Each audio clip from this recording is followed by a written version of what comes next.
जैसा कर्म करोगे वैसा ही फल प्राप्त होगा। ये कहावत हम सब ने बहुत बार अपने जीवन में सुनी होगी, लेकिन क्या सच में आप दिल से मानते हैं कि अच्छे कर्मों का फल अच्छा ही होता है? अंदर से कोई स्पष्ट उत्तर नहीं आ रहा होगा, क्योंकि हम अपने आसपास ऐसे बहुत से लोगों को देखते हैं जो जीवन भर अच्छे कर्म करते रहते हैं, लेकिन इसके बावजूद उन्हें अच्छे फल प्राप्त नहीं हो पाते। एक नौजवान कड़ी मेहनत करता है किसी परीक्षा में पास होने के लिए, लेकिन उस परीक्षा के परिणाम में उसे निराशा ही हाथ लगती है। तो इससे तो यही सिद्ध होता है कि जिन महापुरुषों ने ऐसा कहा है कि अच्छे कर्मों का फल अच्छा ही होता है, या तो वो महापुरुष गलत थे या फिर हम कर्मों का लेखा जोखा समझ ही नहीं पाते। पर चिंता मत करिए, क्योंकि आज की कहानी सुनने के बाद कर्मों के बारे में आपकी सोच, आपकी दृष्टि एकदम स्पष्ट हो जाएगी। कहानी को आखिर तक सुनने के बाद भी अगर आपके मन में कर्मों के बारे में कोई सवाल रह जाता है तो आप कमेंट सेक्शन में जरूर पूछना, क्योंकि आपके सवाल ही हमें चिंतन करने पर मजबूर करते हैं। पुराने समय की बात है। किसी गांव में श्यामू और राधेश्याम नाम के दो भाई रहते थे। पूरा गांव जानता था कि वो कहने को भाई थे, लेकिन भाई जैसा प्रेम उन दोनों में नहीं था। श्यामू बड़ा था और राधेश्याम से वो बहुत तेज और चालाक था। उसने राधेश्याम के हिस्से में आने वाली खेतीबाड़ी की जमीन भी खुद हड़प ली थी। इसीलिए राधेश्याम के परिवार को बड़े ही कष्ट के दिन झेलने पड़ रहे थे। राधेश्याम की पत्नी अक्सर बीमार रहा करती थी और उसके पास उसके इलाज तक के पैसे नहीं थे। लेकिन अपने भाई से विपरीत राधेश्याम बड़े ही शीतल स्वभाव का इंसान था। वो कभी किसी के साथ बुरा नहीं करता था, लेकिन उसके मन में अक्सर ये सवाल उठा करता था कि मैं किसी का बुरा नहीं करता, किसी के बारे में बुरा सोचता तक नहीं हूँ, तो मेरे साथ ऐसा क्यों होता है? क्यों मेरी पत्नी हमेशा बीमार रहती है? क्यों मेरे पास इतना भी धन नहीं है कि मैं अपना जीवन अच्छे से चला सकूं? क्यों मुझे मेरे कर्मों का फल नहीं मिलता है? और मेरा भाई इतना धूर्त है, इतना चालाक है, और वो हमेशा मजे में रहता है, उसे तो कोई परेशानी नहीं है। वो सोचने लगा कि शायद बुरे कर्मों का फल अच्छा मिलता है, अच्छे कर्मों का फल अच्छा नहीं मिलता। और धीरे धीरे ये संदेह उसके मन में घर करने लग गया। उसी गांव से कुछ दूर एक सन्यासी अपनी कुटिया बनाकर रहा करता था। जब भी वो सन्यासी गांव में भिक्षा मांगने के लिए आता तो सबसे एक ही बात कहता कि जो तूने किया वो तेरे हिस्से और जो मैंने किया वो मेरे हिस्से। राधेश्याम इस बात का अर्थ कभी समझ नहीं पाया। एक दिन जब वो गहरी चिंता में डूबा हुआ था तो उसके कानों में यही शब्द पड़े कि जो तूने किया वो तेरे हिस्से और जो मैंने किया वो मेरे हिस्से। जैसे ही ये शब्द राधेश्याम के कानों में पड़े, वो गुस्से से तिलमिला उठा।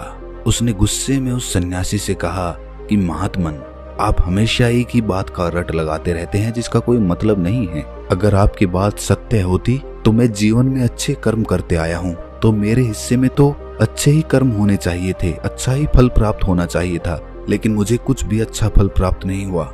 मेरी पत्नी हमेशा बीमार रहती है, खाने तक के पैसे नहीं होते हमारे पास। सन्यासी ने बड़े ही शांत स्वर में कहा कि ऐसा प्रतीत होता है बनते कि परिस्थितियों से तुम हार मान चुके हो। कठिन परिस्थितियों ने तुम्हारी सोच पर गहरा असर डाला है।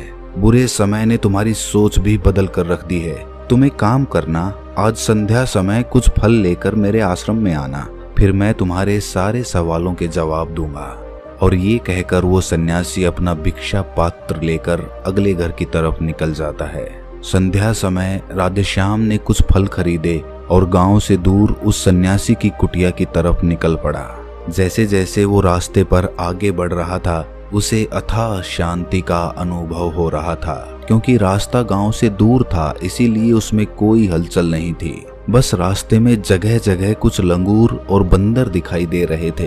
राधेश्याम के मन में आया कि वो कुछ फल उन बंदरों और उन लंगूरों को खिला दे, लेकिन फिर उसने सोचा कि अगर मैं फल लेकर सन्यासी के पास नहीं गया तो मेरे सवालों के जवाब मुझे नहीं मिलेंगे। इसीलिए बंदरों से वो फल बचाता हुआ उस सन्यासी की कुटिया तक पहुंचा। जैसे ही राधेश्याम उस कुटिया में पहुंचा, वैसे ही सन्यासी बोल पड़ा, अगर मन में था तो ये फल खिला क्यों नहीं दिए बंदरों को?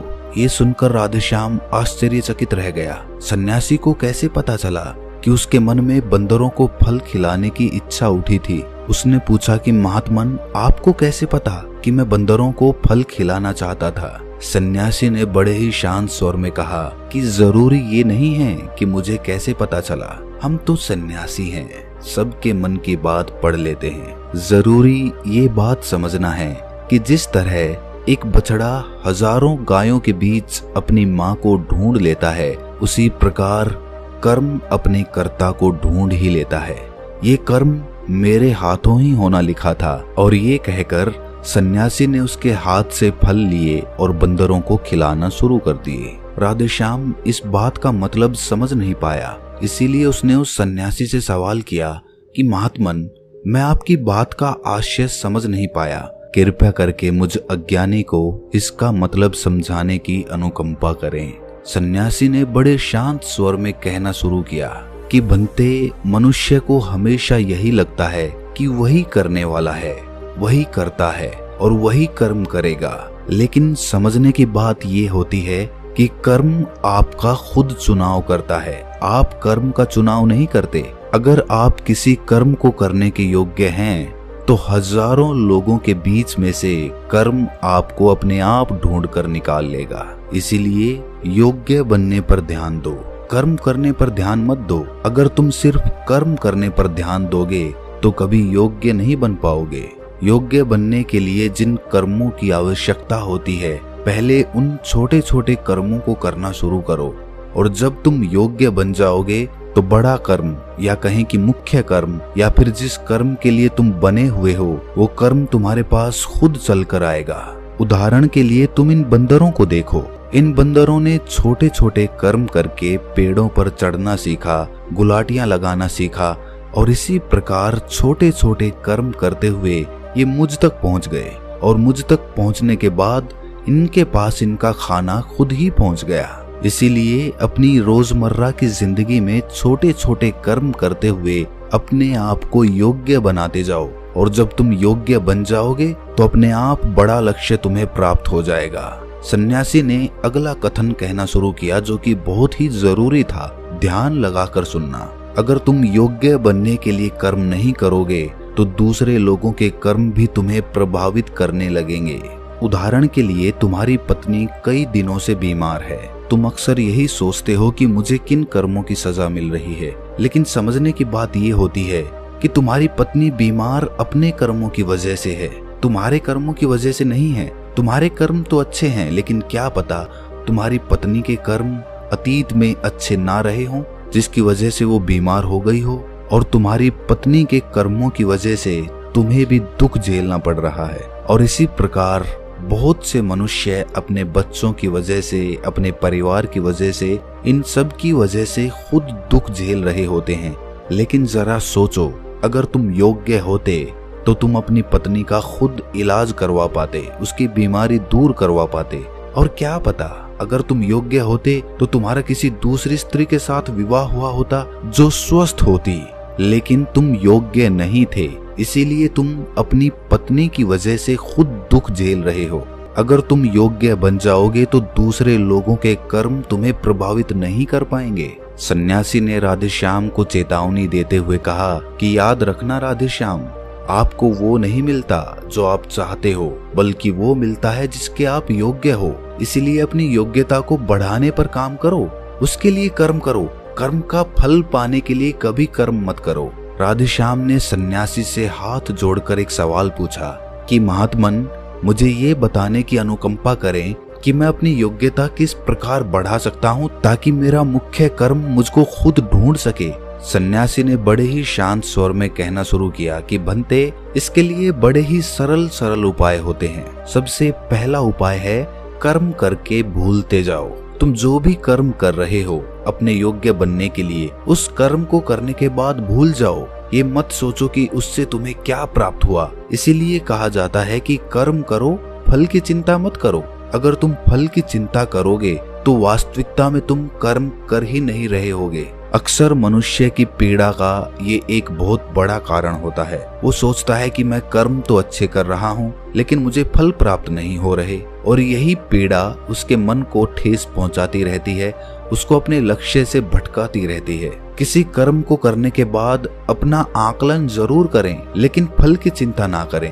राधेश्याम ने सन्यासी से सवाल किया कि महात्मन, हम अपना आकलन कैसे कर सकते हैं? सन्यासी ने उत्तर दिया कि बनते, जब भी तुम कोई काम पूरा करते हो तो काम पूरा करने के बाद खुद से ये सवाल पूछो कि क्या इस काम को करते समय तुम्हारा ध्यान इसी काम पर टिका हुआ था या तुम्हारा ध्यान कहीं और भटक रहा था। इस तरह तुम खुद का आकलन कर पाओगे कि तुम कितने ध्यान के साथ उस काम को कर रहे थे, और जितने ध्यान से तुम किसी कर्म को करोगे उतनी ही तुम्हारी योग्यता बढ़ती जाएगी। और अगर तुम यूं ही बस पूरा करने के लिए किसी कर्म को करते रहोगे तो उस कर्म से तुम कभी भी योग्य नहीं बन पाओगे। वो कर्म तो पूरा हो जाएगा लेकिन उसका फल तुम्हें प्राप्त नहीं होगा। इसीलिए अपना आकलन इस प्रकार करो कि तुम्हारा ध्यान वहां पर टिका हुआ था या नहीं था, या तुम्हारे विचार तुम्हें कहीं भटका ले गए थे। और कोशिश करो कि तुम्हारे विचार अगली बार जब तुम ये कर्म करो तो उसी कर्म पर टिके रहें,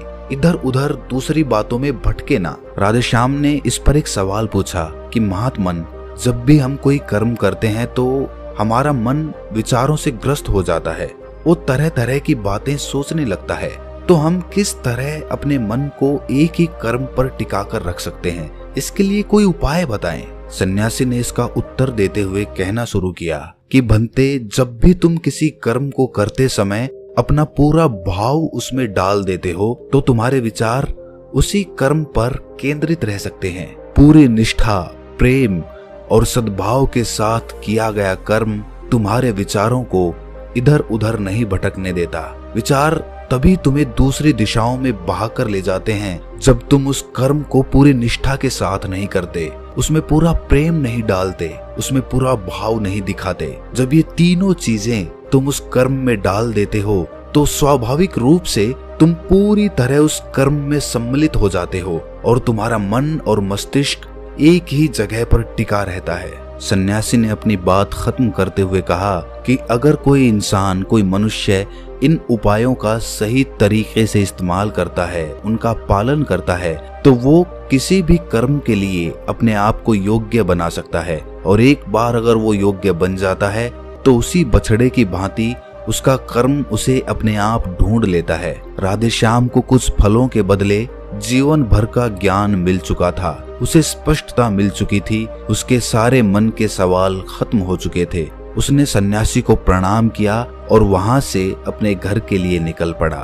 रात हो चुकी थी और रास्ते पर अंधेरा छाया हुआ था। वो इन बातों के बारे में विचार करता हुआ अपने घर की तरफ निकल पड़ता है। तो दोस्तों, कैसी लगी ये कहानी आपको? कमेंट सेक्शन में जरूर बताना, और अच्छी लगी हो तो इस चैनल को सब्सक्राइब करके नोटिफिकेशन बेल को जरूर प्रेस कर देना। तो मिलते हैं अगली कहानी में, तब तक के लिए अपना ख्याल रखें।